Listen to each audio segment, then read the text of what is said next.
Dobry wieczór. Dobry wieczór. Okay, I'm here with Xaxus. He's from Anexis, and he's a Polish player, plays top position.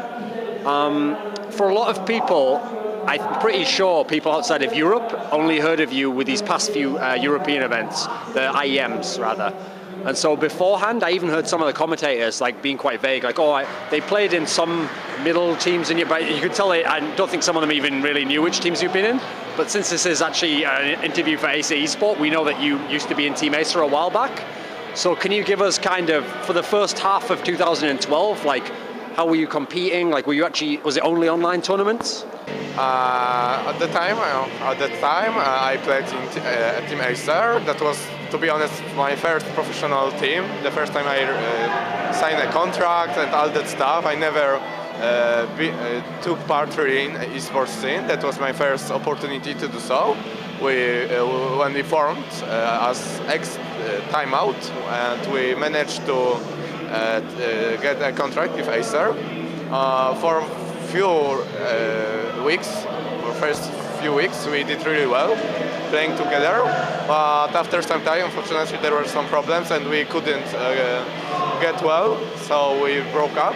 After that, I had some break at summer. After that, I was invited to play with Shushe in IEM Cookie, that's now called Dragonborns. I played there for like one month or two, not even 2 months. I decided to join my current team, not the whole, but that was the beginning of Anexis, with Overpaw, me, Arkwell, and our two ex-players. And then there were our first qualifications for IEM. That was IEM Guangzhou, and we managed to get third place. The first two get the spot, so we were pretty sad.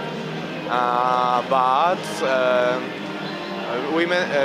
one of American teams decided to give spot away, so we at end get it. But 1 week before the event itself, unfortunately, it got cancelled. It was first IEM. I was really disappointed that because it was my first opportunity to go really big esport event. But later we stayed together. We trained because we knew that we are good enough to get to other event like that, and so we did. We managed to get to Singapore. Unfortunately, we ended there third in group. So, I mean, when I think back to the Team Acer period, most of your success was online. You were playing a lot of online cups, and as I seem to remember, you could beat everyone except Moscow 5. Like, you always seem to lose to Moscow 5. Is this true? Actually, in tournament we didn't face Moscow 5 once. We beat them at some ranked scrims or 5v1. The only team that the first week of our play, that we were unbeatable. There was only one team that was old course EU. We beat every single top European team then, expect to say all CLG, Moscow 5, Fnatic, all of them excluding a course. But we were really beast then, our first weeks, yes. Because the interesting thing is, like, in the online tournaments, the team's results were quite good, and people were tipping, like, when you go to offline tournaments, you might become one of the top tier European teams. But then obviously, like you're saying, you left Acer, and then actually the team kind of split up not that long afterwards and went like different ways. And so the interesting thing is, nowadays, you guys are doing quite well, but actually in the middle period, it was the other guys from your team who actually had a bit more success, because as I remember, it was Super AZ and Creaton. They went to Curse. Didn't really did as well as everybody expected to. They went to, if I remember well, that was IPL 5. And DreamHack, everybody was really disappointed back then because their results. Yes. But I mean, they did have one big result there, Tales of the Lane. They managed to beat Moscow 5. So what I was wondering was, during this period, when they had like a little bit of success and they were kind of getting a name at least, is when you guys were still kind of like trying to find a proper team and you were trying to like figure out the lineup and stuff. So was it at all frustrating for you seeing like ex-teammates having like a bit of success and then you're still trying to get back to where you were, you know?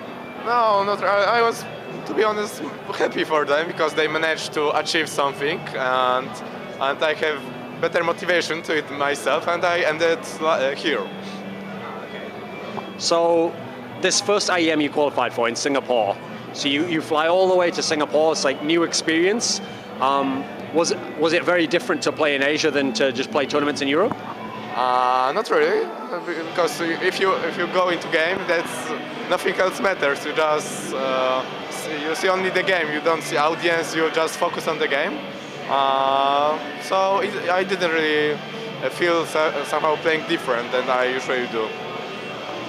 So at that tournament, you had this weird scenario where you actually won 2 games in the group and still managed to go out because it was like a 3-way tie for top spot. What was the reasoning you went out? What was the tiebreaker? Yes, the tiebreaker. If I remember well, that was 2 minutes. If we last longer defending last match, that we would qualify for next round. Unfortunately, we didn't make it. We were really disappointed because after 2 matches, we were sure that we will make it, but it ended like that. But it was pretty. Although that result, I was pretty happy to go to Singapore because it's a really beautiful place and I had great memories from that travel.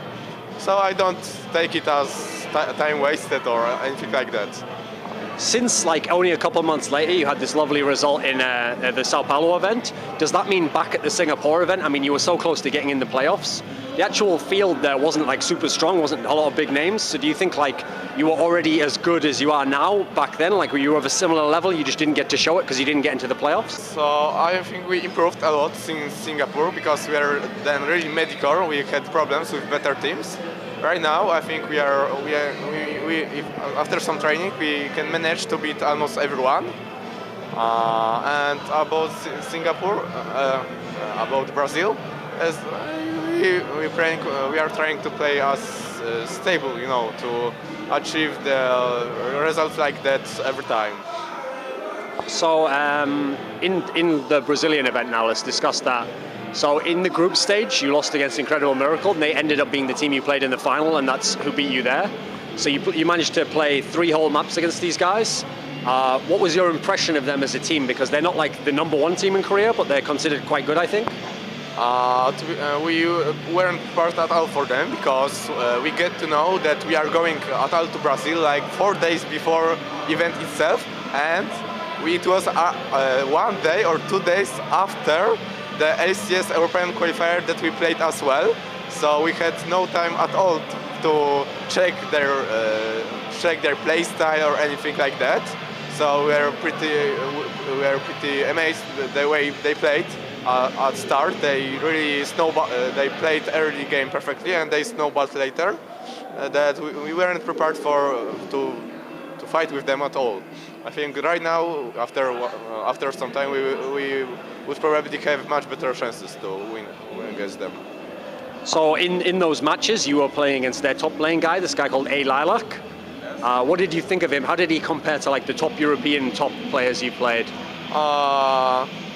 He wasn't that good as I expected to, because I take Korean top players as best in the world. You know, Maczk, Shy, Flame, they are really known.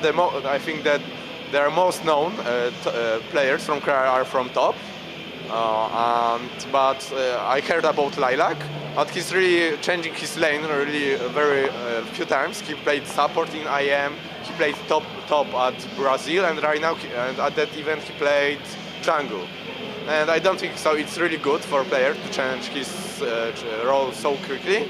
And I played versus him, I think, only once at lane because they were swapping all the time. You did in the tournament? Yes, of course. And only time I managed to kill him, so that was good. Although we lost pretty badly. And but other current players I played at the tournament were pretty amazing. Have to check replays how they are doing so well. Shy especially, because he's really the player that amazed me, because he his playstyle is really different from anything you can meet in AU. So I wasn't prepared to play versus him. When I've asked different players, like if they, okay, so the three regions, America, Europe, and Asia, like if I ask them to pick out which regions have the best players, usually when they talk about Europe, they only say like Europe's best players are the mid players in general. So how do you feel about the European top players? Like, how do the European top players compare overall to like the best Koreans, the best North Americans? It would be easy for me to say about European and Korean because I'm not really into NA scene, so I can't much about them. I never had opportunity to play against them. And I would say yes, mid players are they are more maybe famous as well in Europe, and like it's hard to say because in Korea top players are much more. They change game a lot more. They much more often go like 10-0 stats. I'm not sure what is the reason it goes like that, but they are more like they have tendency to carry more often than in Europe. But I don't think so. They are much better skill-wise. So. Is there anyone aside from Shai, who you mentioned there, who really impresses you out of the Koreans?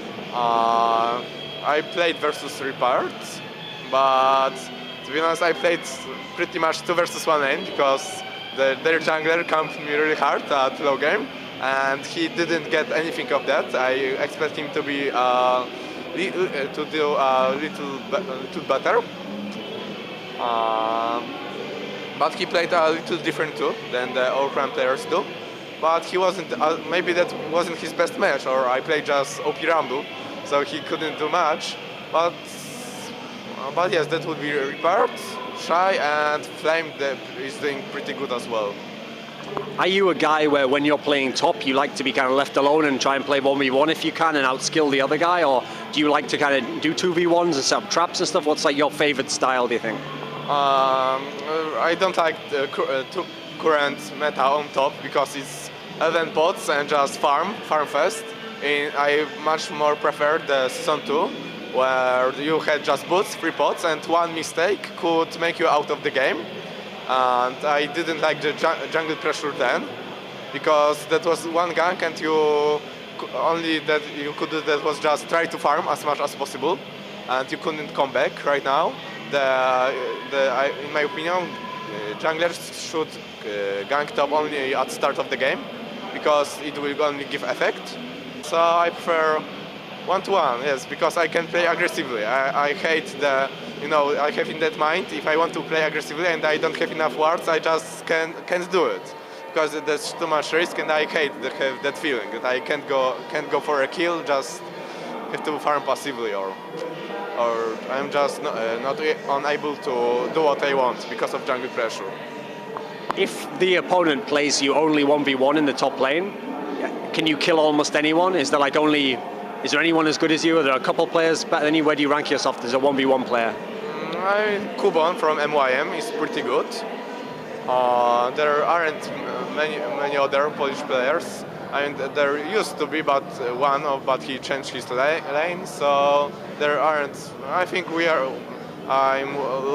I'm with Kubon one level above of rest of Polish players, but they. I don't mean just Polish, I mean fair. I heard okay. Poland, but no. In Europe, no, of course, that's not so easy right now. There are a couple of players who are really find tough to play versus, but that's from maybe Soas, because he's playing every champion, and he can pull out everything at top lane. Other Wicked, he's pretty good as well, and I think that would be really hard to play versus them. At the Sao Paulo event, in the semi-finals, you beat Millenium, and they're the ones who have like a Creaton, who used to be a member of Team Acer, a long-time teammate ago with you. Do you have like a friendly rivalry with him? Yes, we really like each other.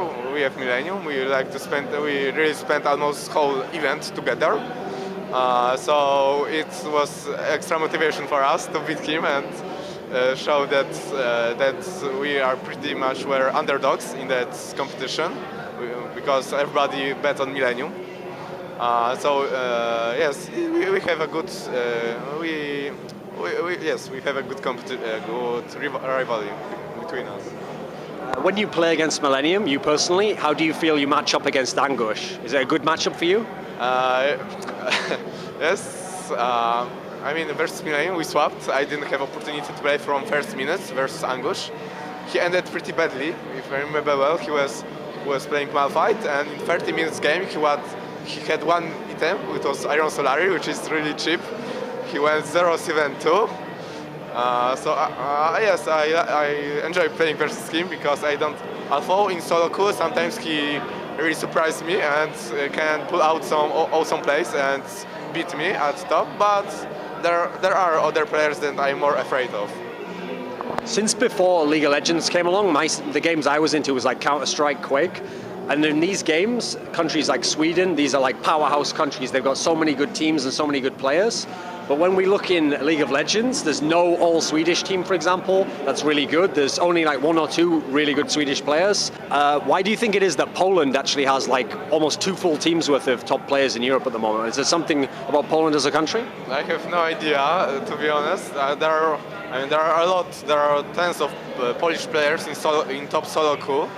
I have no idea which make them better than the others.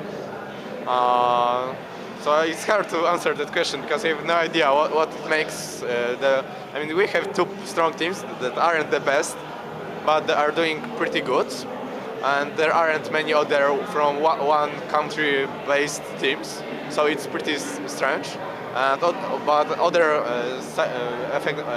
other reason it may be like that is because a lot of Polish players feel uncomfortable to talk in English, so they have problem to play in maybe in teams which you have to talk in English, in TeamSpeak to communicate. So maybe that's the reason. Okay, so since your team didn't get into LCS, and since before this, people probably would have said the best teams before this tournament, best European teams, aside from, obviously Gambit, people would have probably said, okay, it's going to be EG, and then it's going to be Fnatic. They would have picked these guys as the ones for sure. They all make the playoffs, and these will be contending for the titles. But actually, both these teams did really badly, and instead it was you guys and Millenium who were like the representing Europe aside from Gambit. How close are you guys to actually being at the, like, taking up these spots and being like top 3 European team? Like, how close do you think you are now? I think that's right now there's always something good that we presented well. We get some experience here. I think we still have to try to be on their level because they are spending much more time on that game. They are playing full professionally right now, and we would need. I mean, we have chances versus them, but that's not like we will every single game. I think they're still better than us, but we are capable of doing as good as they are right now. Okay, this question might sound strange, so just hear it out. But okay, so since you're not in LCS, one of the disadvantages to being in LCS is that you get the money and you get to play in the league. But also, aside from this tournament, there will be very few tournaments they actually get to play in. There'll only be like show matches, I think, and because they have to stay in the LCS every week. So instead, any League of Legends tournaments in Europe, obviously you guys can go to, other teams can go to, and you actually could potentially, you'll be one of the favorites every time. And so in theory, if you guys win a lot of these tournaments, you might still make a lot of money this year. Whereas if you were in LCS and you did badly, then maybe you'd be bottom or something. So do you still think there's positives to the fact that, going forward to this year, even though you won't be in LCS for now? For me, it's best side of not being in LCS is that I can attend to school every day, because if we would qualify in Warsaw for season 3, I would have to step aside to end my school. So that's not. But beside that, the good side is that we can travel to LAN tournaments that are from IEMs, from Brazil, Singapore. We can travel all around the world, while the LCS teams are pretty much stay at the Cologne all the time. That's really nice to see the world that you have such opportunity. It's safe to be, I guess, really exhausting to play every week in such competitive teams. It's really stressful and exhausting, and we have opportunity to do some rest, to don't play for a few days. Somebody have to go somewhere to party or something like that, and they can do it easily because we don't have such pressure to train to be in Cologne every week. Okay, so in that case, when will you be have a moment in school where you could possibly take time off? Like if your team was to qualify for the summer season of LCS, the next one, would you consider taking a year off school or something? Would you have to leave, like you said there? I'm waiting school in 2 months, so that's not really a problem for me. So if we qualify, I can live in a gaming house and such stuff. But for now, so that's not really a problem. For me to, and after I end my high school, I can easily make a gap year before the university. So. Okay, so another top position player who you've played a lot over the years is Darien from Moscow 5, now Gambit Gaming. What do you think of this guy? What are his skills? How would you evaluate him? He's not maybe some star player. Even recently there was some source said that he with Wicked are 2 best players of top in Europe. And after that there was some interview with Darien when they won versus EG or Fnatic, or I think Fnatic, but I'm not sure. And he was asked the question what he thinks about it, and he said that anything what really matters is the win of the team. He plays and the good side of him that he plays really well at top. He almost never fell behind the other players. He plays a lot of champions and he really can play good team play with his champion. And he's a really stable player. He don't lose, maybe not always win, crush his opponent, but he's always useful in teamfight. He never falls behind his opponent in his lane. In League of Legends, one of the things that makes it unusual compared to a lot of team games, like for example Counter-Strike, is that in those games, people tended to have only players from their country in their team. It was very rare to have lots of different countries in one team. And in League of Legends, there are a lot of teams who have especially in Europe, have one player this country, sometimes radically different countries like Lithuania, Sweden next to each other. There's Gambit Gaming, obviously have all Russia, and then you guys have all Polish. Do you think there's a real benefit to having all Polish players in the team? Or could you still be good with 1 or 2 of another country? I think, for us it's always better because we talk in Polish. I think if you talk English as good as your mother language, so I don't think it's any big difference beside the communication. Over the years, when I've done interviews with people from countries like Poland, Ukraine, Belarus, Russia, they always tell me that one of the good sides of being a pro gamer there is that since the average salary for a person is lower, it means that even when you're kind of coming up through the scene, you can make good money, and then if you become a top player, you can make very, very good money compared to what you could possibly make at the same age in these countries. So is it the case that even in your situation now, you're doing very well for a Polish person? That's especially because I'm a student. I'm learning right now. So in my situation, my parents pay for everything, and I have my extra money that is enough for everything I want. I can buy any phone I want. I can travel anywhere I want because that really makes big difference, especially when you travel to countries like Germany or Singapore, which are really rich. You can see the difference in the prices, in countries like Poland and in Germany, and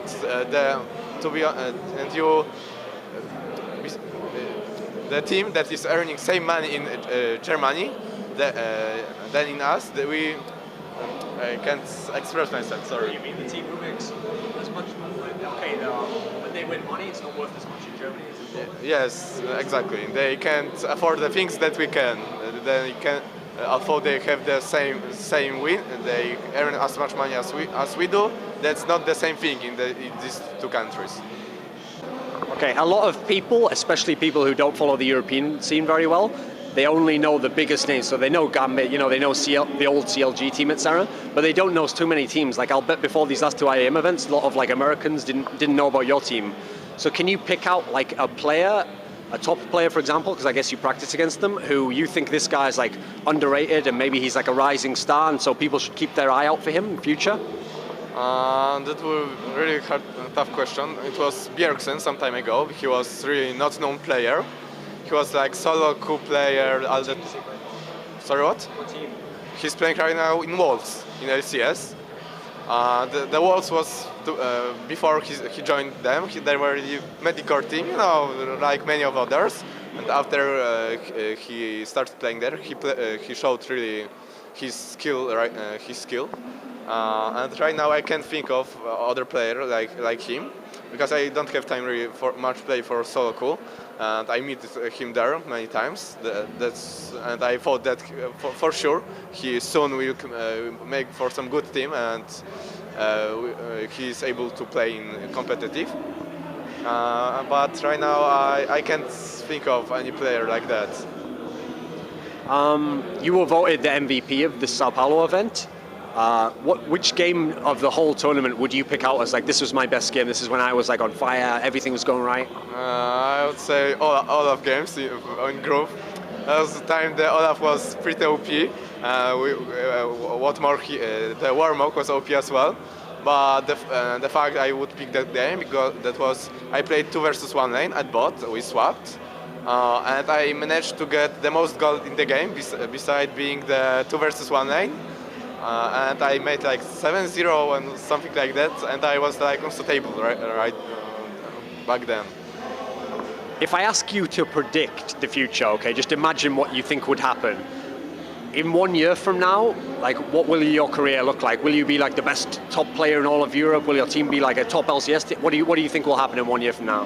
This is really hard to answer. I never was thinking about that. I think just about next few months that our plans are. I think that I hope the season 4 will be at least as good as that third. I think it will be season 4 in 1 year.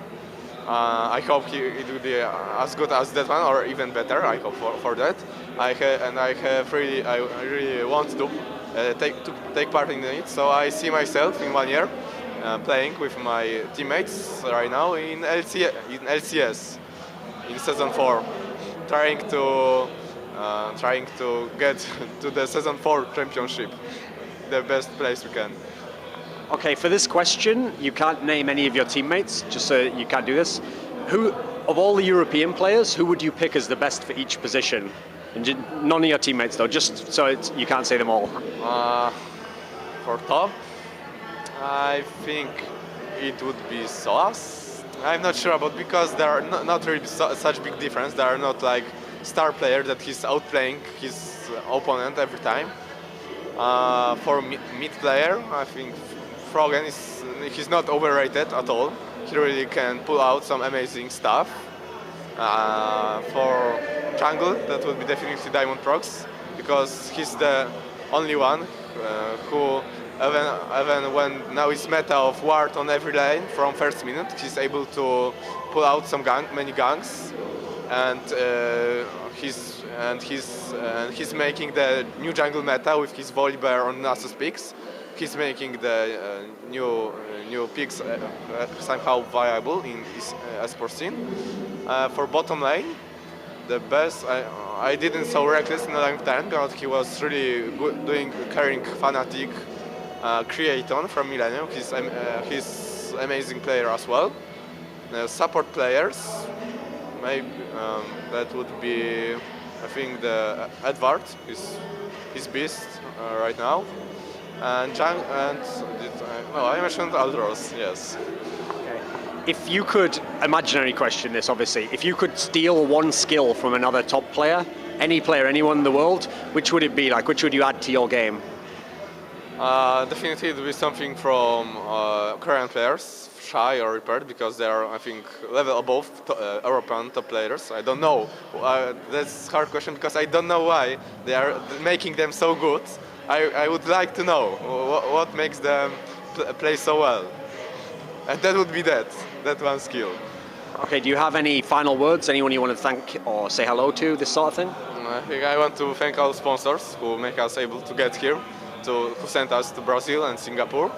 All the fans, maybe we get some after after how we played. All people who watch the stream, who's supporting eSports, because that's really nice thing. And that's all. Dziękuję. Dziękuję.